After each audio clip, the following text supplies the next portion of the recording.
आज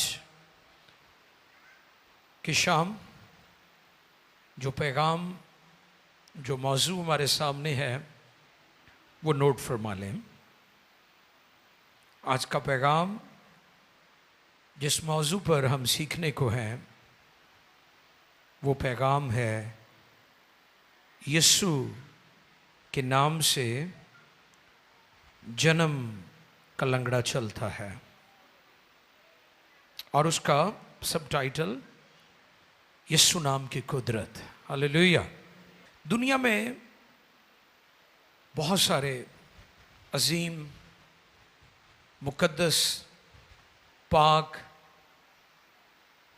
और बड़े बड़े नाम हैं। उन सब नामों के लिए खुदा का शुक्र करते हैं। पुराने अहद की अजीम हस्तियों के लिए, नए अहद की अजीम हस्तियों के लिए, और तमाम अदियान के अंदर मुकद्दस हस्तियों के लिए खुदा का शुक्र करते हैं। लेकिन यीशु नाम की कुदरत अजीब है, और अब देखें कि उस नाम में आज भी कुदरत जाहिर होती है। अजीब और बड़े बड़े काम ज़हूर में आते हैं। बदरूहें कांपती हैं, बीमार चंगे होते हैं, और गुनहगार निजात पाते हैं, क्योंकि कलाम में लिखा है जो कोई खुदावंद का नाम लेगा वो निजात पाएगा। हालेलुया। यानी यीशु नाम में इतनी कुदरत है, इतनी असमत है, इतना पावरफुल है कि आज भी गुनहगारों के गुनाह धुल जाते हैं और वो निजात का मौजज़ा हासिल करते हैं। इसलिए आज का जो मौजू, आज का जो टॉपिक है वो इंतहाई शानदार है। यीशु के नाम से जन्म का लंगड़ा चलता है। अमाल की किताब पहले बाब, तीसरे बाब की पहली से 10वीं आयत मुकद्दसा तक। रसूलों के अमाल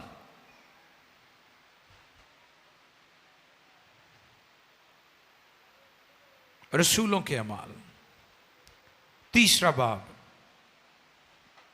पहली आयत से 10वीं आयत तक हम कलाम का यह हिस्सा तिलावत करेंगे। आओ इस तिलावत को सुने, ध्यान से खुदा के कलाम को सुनिएगा प्लीज जी।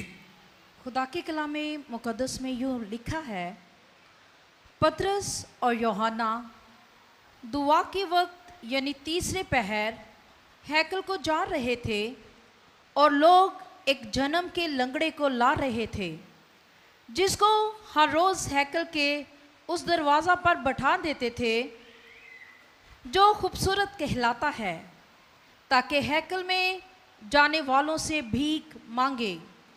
जब उसने पतरस और यूहन्ना को हैकल में जाते देखा तो उनसे भीख मांगी। पतरस और यूहन्ना ने उस पर गौर से नज़र की, और पतरस ने कहा, हमारी तरफ देख। वो उनसे कुछ मिलने की उम्मीद पर उनकी तरफ मतवजा हुआ।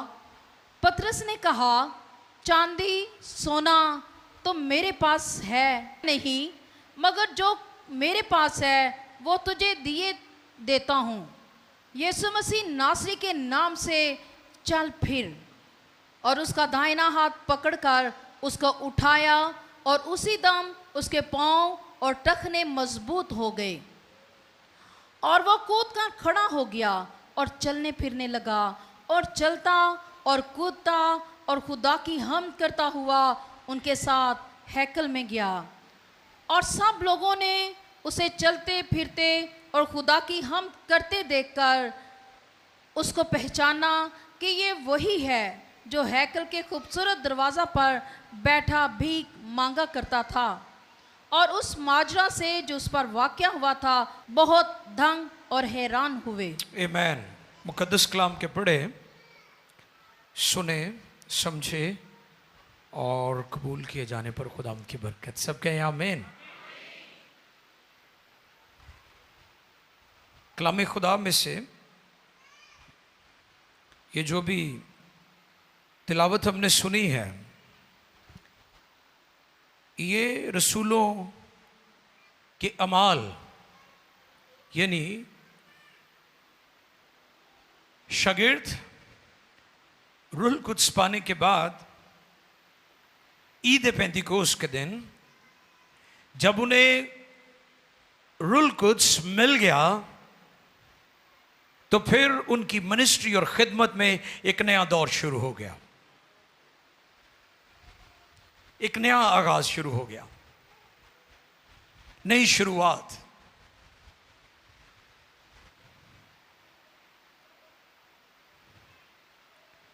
और अमाल तीसरे बाब के आगाज में यह मौजज़ा होता है जो अभी हमने तिलावत सुनी है।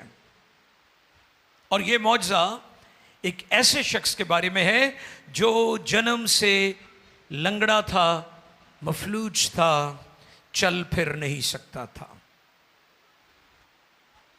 लेकिन उससे पहले जो अमाल की किताब है उसका तारुफ थोड़ा सा मैं चाहता हूं आपकी खिदमत में पेश किया जाए। पहली बात, नए अहद की किताबों में अमाल की किताब जो है वो अपनी नौयत की मुनफरिद और बेमिसाल किताब है। हैरान कुन काम हुए इस किताब में जब हम पढ़ते हैं।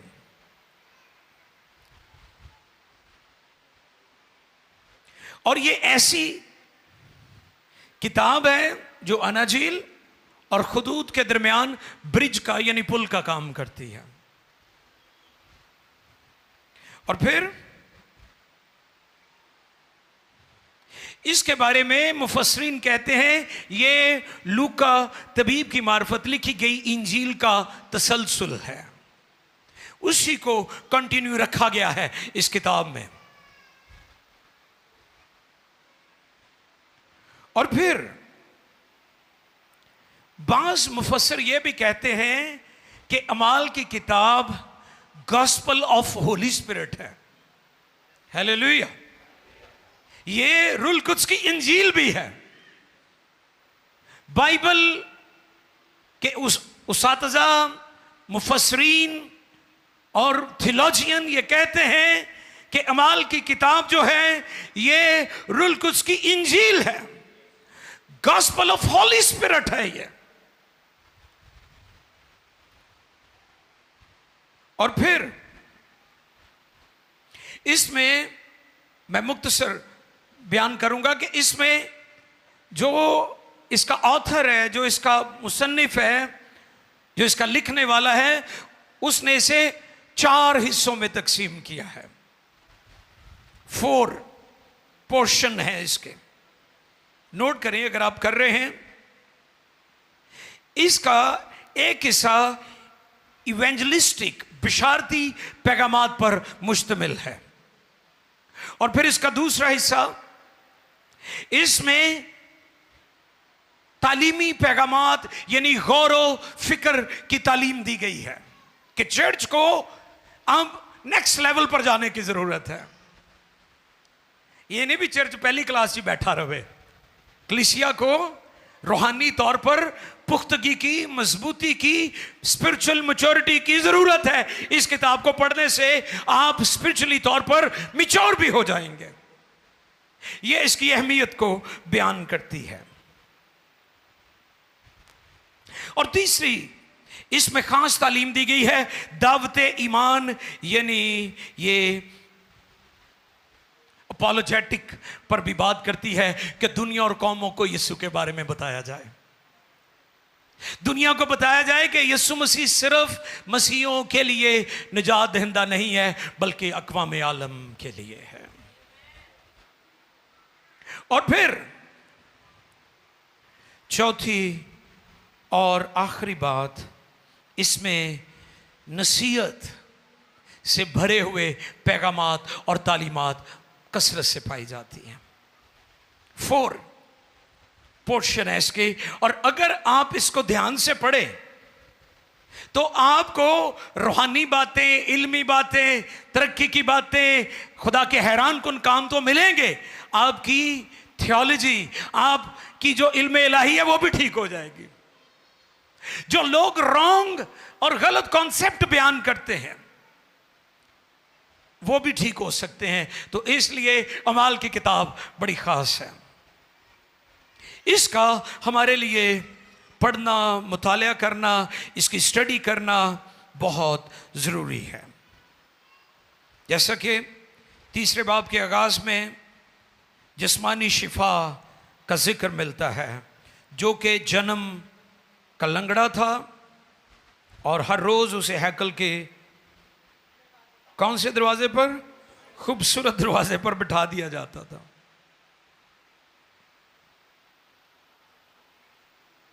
अब यह सिलसिला काफी अरसा से चल रहा था। आप अगर किसी मुसीबत में फंस जाएं, कोई ऐसी बीमारी लग जाए, तो कई दफा आप उस मुसीबत के साथ चलते चलते समझौता भी कर लेते हैं। आप कहते हैं कि चल लगता है मैं लिखी सी, तो चलो फिर इस तरह ही तुरे रहने, जो फिर किस्मत से है वो चलता ही रहना। कई कंप्रोमाइज कर लेते हैं ना, समझौता ऐसे करते हैं ना लोग। ये शख्स जो जन्म यानी बाय बर्थ, जन्म से, जब से पैदा हुआ है, ये मफलूज और ये लंगड़ा है, चलने से कासिर है। लोगों को देखता होगा जो अपने पांव पर चल के आते हैं, लेकिन इसने अपने अंदर से यह बात ही निकाल दी थी कि मैं ठीक हो सकता हूं। आज शाम मेरा उनके लिए पैगाम है जो ये सोचते हैं कि मैं ठीक नहीं हो सकता। उनके लिए आज मैसेज, आज का पैगाम बड़ा ख़ास है। जो ये कहते हैं कि मुझे औलाद नहीं मिलेगी, मुझे नौकरी नहीं मिलेगी, मुझे प्रमोशन नहीं मिलेगी, मुझे शिफा नहीं मिलेगी, मेरे हालात ठीक नहीं होंगे, मेरी गुर्बत ख़त्म नहीं होगी, मैं एजुकेशन में आगे नहीं जाऊंगा, मैं मुल्क से बाहर नहीं जा सकता, या किसी भी तरह से आपके दिल में ये ख्यालात और बातें और सोचें गर्दिश कर रही हैं कि ये नहीं हो सकता, तो ये पैगाम फिर आपके लिए है। उसने शिफा की जो हीलिंग डिजायर थी, उसने अपने अंदर से खत्म ही कर दी थी। और फिर उसने मायूस होकर जब इस चैप्टर को क्लोज कर दिया, लेकिन यह दिन, जिस दिन उसकी मुलाकात जिंदा खुदा के बेटे यीशु के उन रसूलों से हुई जिन्होंने अभी नया नया रुल कुछ का बपतिस्मा पाया था, इसकी जिंदगी की तारीख और इसकी हिस्ट्री तब्दील हो गई। हालेलुया, हिस्ट्री चेंज हो गई। वो नवे नवे रुल कुछ ना पढ़े हुए सन, ते जोश भी सी, ते जज्बा भी सी, क्योंकि जब आप नए नए निजात पाते हैं, तौबा करते हैं, बपतिस्मा लेते हैं, रुल कुछ से मामूर होते हैं, आपका जो जोश होता है वो देखने वाला होता है। आपके पांव नहीं जमीन पर टिकते, क्योंकि निजात की खुशी है ही इतनी जबरदस्त कि समझ ही नहीं आती कि क्या करूं, बयान ही नहीं हो सकती। तो यही जो सूरत हाल थी यीशु मसीह के शागिर्दों की थी, और वो हैकल में जा रहे हैं। ये शख्स जिसने अपने अंदर से हीलिंग डिजायर खत्म कर दी थी, इसकी जिंदगी में यह दिन बड़ा खास था। आज जो लोग मेरा पैगाम सुन रहे हैं, यह दिन आपके लिए भी बड़ा खास होगा अगर आप इस पैगाम को कबूल कर लेंगे। और अगर आपने ये बात अपने जहन में और दिल में रखी है कि अब मेरे हालात ठीक नहीं हो सकते, तो फिर यह पैगाम आपकी जिंदगी को यकसर बदल देगा, आपके हालात को बदल देगा।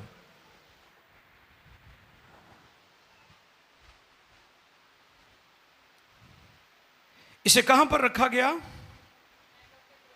हाँ, हैकल, टेंपल, वही हैकल जिसकी तरफ रुख करके दानियल दुआ करते थे। दानियल, मुकद्दस दानियल नबी दुआ करते थे। अहले यहूद की दिलचस्पी बहुत ज्यादा हैकल में, एब्सोल्युटली। वो मुकद्दस जगह, पाक जगह, जिसका नक्शा आसमान पर था और फिर ज़मीन पर बनाई गई। खैमा इज्तिमा भी ऐसे ही था। सारी चीज़ें खुदा ने जो ऊपर थी वो दिखाई कि कैसे कैसे होना चाहिए।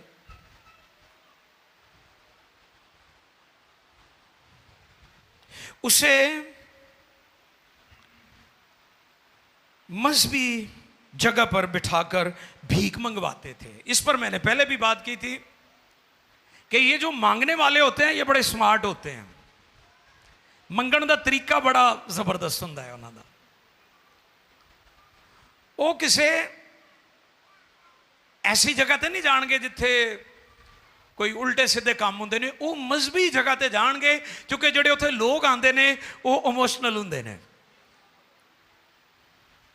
उन्होंने ये होंदा है कि मजहबी जगह ते जावांगे तो इथों माल पानी ज़्यादा मिल जाएगा, इसलिए उनको मजहबी मकामात पर बिठा दिया जाता है। आप देख लीजिएगा भीख मांगने वाले ज़्यादातर आपको मजहबी मकामात और प्लेसेस पर मिलेंगे, क्योंकि जो इबादत करने जाते हैं वो और ज़्यादा खुदा की नज़दीकी हासिल करने के लिए ज़्यादा सखी हो जाते हैं और वो इस तरीके से जनरॉसिटी करते हैं। वहाँ से मजहबी लीडर भी गुजरते होंगे, ऐसे ही है ना, लावी भी गुजरते होंगे हैकल में जो खिदमत गुजारते हैं। लेकिन हैकल च खिदमत करने वाले लावी और मजहबी लीडर्स और यीशु मसीह के शागिर्द जिन्होंने अभी नया नया रुल कुद्स का बपतिस्मा पाया था, उनमें फ़र्क था, उनमें फ़र्क था। वो जाते होंगे इसके करीब से कुछ ना कुछ इसे दे जाते होंगे, लेकिन फिर एक दिन ऐसा आया कि इस जन्म के लंगड़े की मुलाकात किनके साथ हुई? नाम क्या लिखे हैं उनके? शाबाश, पतरस और यूहन्ना। इनके साथ मुलाकात हो जाती है और वो उनसे भीख मांगता है, उनसे भीख मांगता है।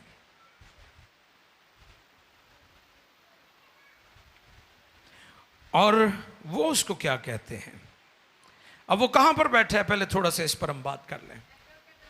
हैकल के, इस पर मैं गौर कर रहा था, उसे बाहर की दुनिया का इल्म है, उसे हैकल की अंदर की दुनिया का कोई नहीं पता। बेशुमार लोग खुदा की हुजूरी से बाहर बैठकर कुछ बड़ा और खास करना चाहते हैं और नहीं कर पाते, क्योंकि वो बाहर की दुनिया से वाकिफ हैं, अंदर की दुनिया से नावाकिफ हैं। यही प्रॉब्लम है ना कि लोग खुदा की हुजूरी में नहीं आना चाहते, लोग कलाम नहीं सुनना चाहते। लोग कहते हैं हमसे पैसे ले लो। अक्सर लोग दुआ के लिए आए तो वो पैसे देते। मैं कहता हूँ कि हम दुआ के इव्ज किसी से पैसा हमने मुफ्त पाया और हम मुफ्त देते हैं। अगर आपने हदिया डालना है तो हदिये वाली टोकरी में जाकर डालें जो चर्च का है। और मैं अक्सर खुदा के खादमीन को भी ये तलकीन करता हूँ कि जैसे इंजील में लिखा है कि गैर कौम से कभी भी शिफा के पैसे ना लें, ताकि वो ये ना समझें कि ये दुआ की फी है, ये दुआ की फीस है। शिफा किस नाम से होती है? यीशु नाम से। यही आज हम सीख रहे हैं, यीशु नाम की कुदरत। ये हमारी या किसी खादम की कोई खूबी नहीं कि बीमार शिफा पाते हैं, ये यीशु नाम की कुदरत है कि बीमार चंगे हो जाते हैं। अब ये कई सालों से बाहर बैठा हुआ है, इसने बाहर की दुनिया को तो देखा है, इसने हैकल की अंदर की दुनिया को नहीं देखा, क्योंकि जो मजहबी लीडर थे वो इसे अंदर जाने ही नहीं देते थे। इस पर पाबंदियां थी, ये मफलूज था, ये लंगड़ा था और ये अंदर की दुनिया से नावाकिफ था। लेकिन यीशु के शागिर्दों के साथ जब इसकी मुलाकात हो गई तो फिर यदि दुनिया भी बदल गई। ये बाहर दी दुनिया छड़ के उन्होंने नाल अंदर ही चला गया, तो जो अंदर गया होना तो वेख के हैरान हो गया होना कि ऐ की हो गया। तो यही काम मेरा यीशु करता है, जिसकी जिंदगी में वो आ जाए उसकी बाहर और अंदर की दुनिया तब्दील कर देता है। और यह काम हुआ है इसकी जिंदगी में। मजहबी लोगों ने उसे भीख मांगने का ट्रिक तो बता दिया था, उसे यह फार्मूला तो आ गया था कि भीख मांगने के लिए जो मैंने तरीके इस्तेमाल करने वो क्या क्या है। उसे भीख के सारे फार्मूले आते थे, लेकिन उसे खुदा की अजीब कुदरत का कोई तजुर्बा नहीं था।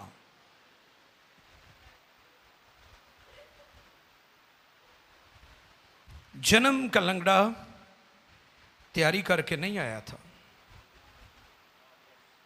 वो तैयारी करके उन्होंने सी पता भी आज होना की है, तो पता थानू भी कोई नहीं गा कि खुदा ने आज ताड़ी जिंदगी च की करना, या मेरे नाजरीन जो मुझे देख रहे हैं पता आपको भी नहीं है कि खुदा ने आपकी जिंदगी में क्या करना है। Nobody knows. इसे भी पता नहीं था। इसे भी था कि रूटीन की बात है, आप दिहाड़ी बनानी है। थे कई बार टाइमो टाइम आ जान ना घर च काम करने वाले,